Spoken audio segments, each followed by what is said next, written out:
This is called Baptizing Hole. This is about the place I learned how to swim.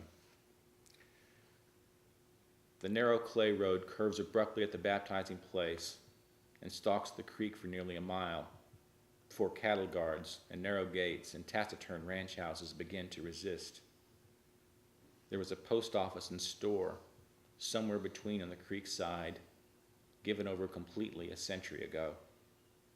Along the road here, a high, modern parody has been erected, steel posts and barbed wire and printed words.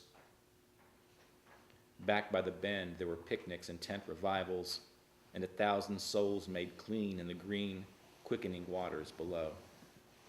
Mary Smith showed 60 years of children how to swim and dive and skip stones here. And summer days were filled with unpurged, laughing pygmies, given to sudden, unbidden dazzling. On a 4 p.m., beneath a soft curtain of rain, pecan trees spoke out loud to sumacs and oaks, and human words became insensible, just rippling in the water. And the creek became seeing, and the world a reflection within its immense green eye, and sky and fire and wind and rain, and the will and temperament of pygmies mixed for a while to one element, more sublime to sight, sweeter to hearing, more pure of taste and touch than word. But word is what remained when the trees became mute and the rain had stopped. It adorns the fence posts. All better deeds are writ in water.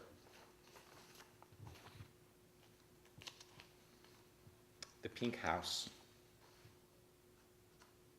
The pink house with the tin roof is perfectly square. It fits, snug and right beneath the moldering grove of crippled oaks, giving back less plainly. But an oval pond made from native stones, half filled with grass burrs and dirt, and ghosts of Roosevelt and goldfish, holds the key. An autumn day, the siding pinker by half, and a lady wearing a bonnet, faded blue and calico, drained the ocean out, gave its citizens back to that patient earth she sometimes noticed smelled sweetly of her kin, gave them back as easy as the taking of a Sunday chicken, but with the measure of something different on her constant face. We'll fill it up again sometime when the old man gets around to fixing the crack, she said, and her features tightened back just an instant longer, and then mellowed by the coming of a breeze across the endless dirt. Math. Yet the equation, I mean, there's not an anger there. I mean, a lot of environmental humanist stuff is angry, but there's a melancholy and a tenderness in here. Yes, I wish, I guess, you're right. Anger is useless. I mean, but because it has happened. We are who we are. We're going to be who we're going to be. And the earth is going to shrug us off like we were never there. I wish that wasn't true. I wish that we could have been a better match. But so that's at the center of what I'm writing too, I suppose. Yeah. Yeah, and there's the melancholy aspect of it. But somebody once said, if you're not depressed, you're not paying attention. There's several versions of that, but melancholy is different than depression. It's just this kind of natural understanding of the way things are, Yes. without an anger, without being arrogant or overbearing. And too often humans are arrogant and overbearing. And the place where I come from, the pink house is my metaphor. I mean, Yes. The manuscript I'm preparing is called, The Country of the Pink House. It's where my family originally came from. And they had an intuitive understanding of these things. No one had to explain these things to them. They didn't overthink things. They had a relationship with nature that was real. And I think we will be well served to know how they did that. To try to take ourselves back to that kind of thinking. Right, and it's not a red house. I mean, the pink is again indicates that the tenderness of flesh, and yet the house, the structure there, and the oval lake, and the measured equation there. So it's not extreme. It's a soft yielding, recognizing flesh and a measured flesh and a measured chicken. And it's just really well done. Well, thank you. I like the way you put that. That was wonderful. Thank you.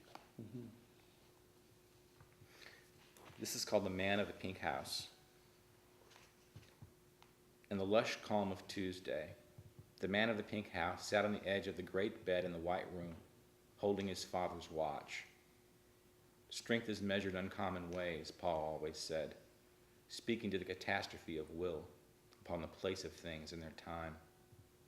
The man of the pink house thought he knew, and was pleased by the chaste particles of morning, the pungent smell of wetness from oak leaves outside his window, the waning chatter of crickets, the errant first yawp of rooster, while the house was silent, its dreaming the gestation of its newest becoming.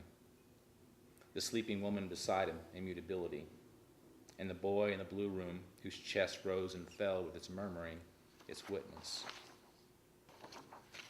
Paul owned the watch before the man was born, and wound it every day as a man had done since.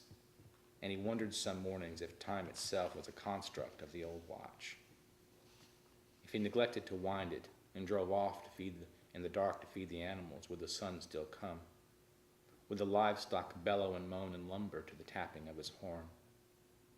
Would the woman and boy remain somnolent abed, petrified in amber longing, specimens within the gestating dream? Could he ride out to the bend and pass over its rickety bridge again and again, laughing and whooping and swaying in the moonlight, unabashed above the unabated river? Perfection of thought and experience, he knew, were corollary to perfect sight. You cannot ask the earth for impossible things, when in its seasons are everything that should be impossible by reason and by right, but by the grace of God or not.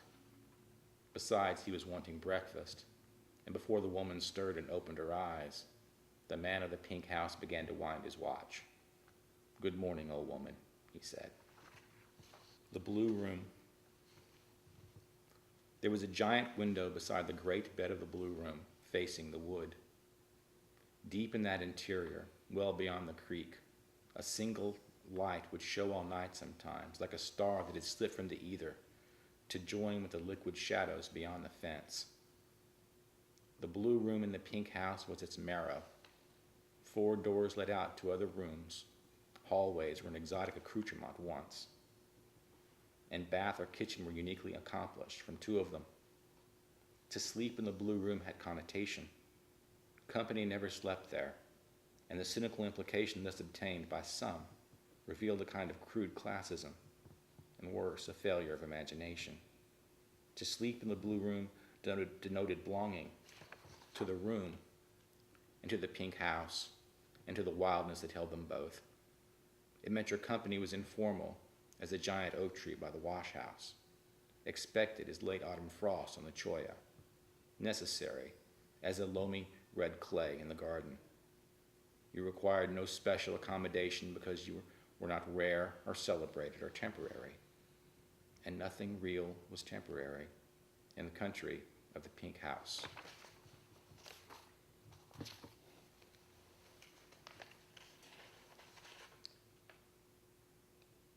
An echo after the rain.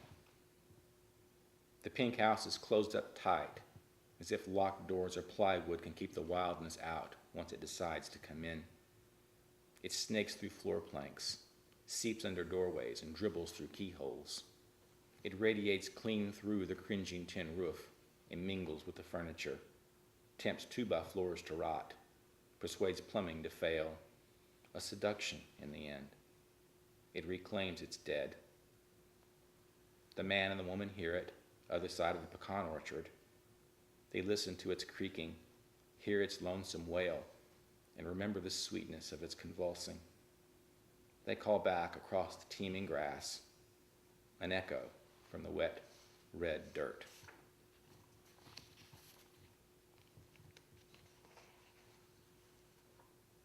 La Maison Rose. This is for Wallace Stevens. 1.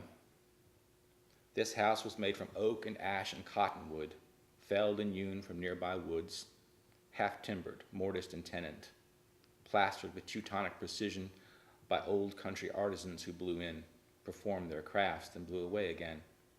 They never gave this pink house another thought. 2.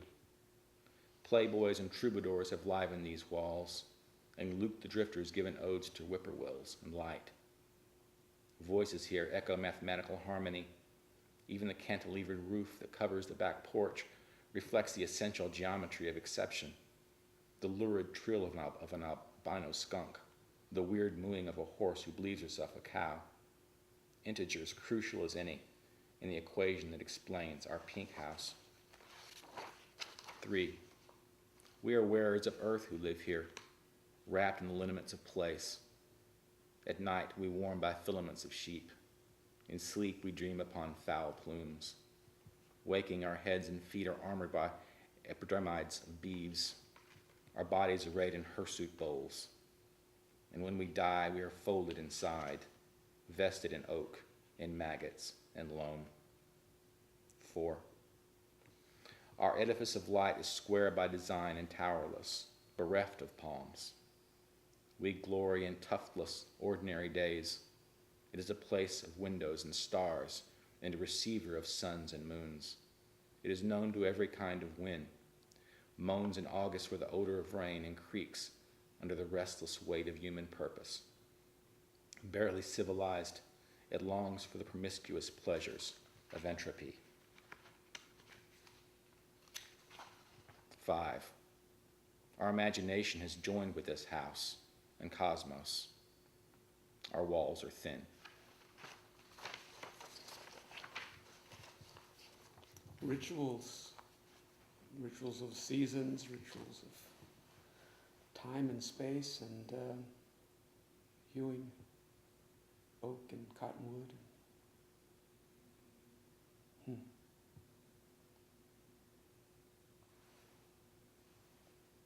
Measurements in time, yeah.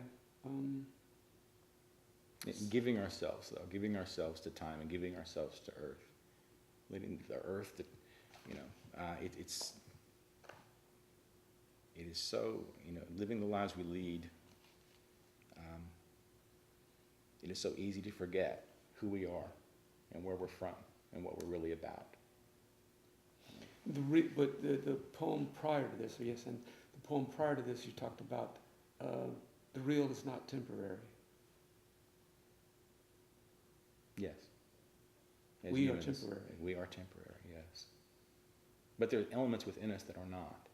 I mean, and intuitively, I think, as humans, we understand that this flesh is temporary. But what we represent certainly is not. Our families are not. We are a part of this earth as much as anything else. Part of the equation. But not more than anything else. Right. And that's understanding our place. Well, that's an equation, equal equation. Yes. So it comes in. So the nature of consciousness, the nature of what it is and what it isn't, simultaneously balances out. The real is balanced by the unreal, so to speak. I mean, once you get into that equation aspect and the whole idea of what it is and what it isn't, and that juncture of what cannot be expressed, that we try to express so eloquently through our words. Yes, our that language. is what I love about poetry. That is exactly it. I mean, English language is a very rich language, but as far as expressing what when we as poets want to express, it's impoverished, and you can't do it without poetry. It goes places that language can't go. Absolutely. Yeah, it transcends the words themselves. Absolutely. As Eliot talked about the patterns of words and all that, only the patterns can get there. Yeah, exactly. I mean, that's why certain simple expressions like, well, that's easy, but no, that wasn't. And that now it seems that way because we put the pattern there, and it opens up universes. Exactly. Yes, absolutely. You're listening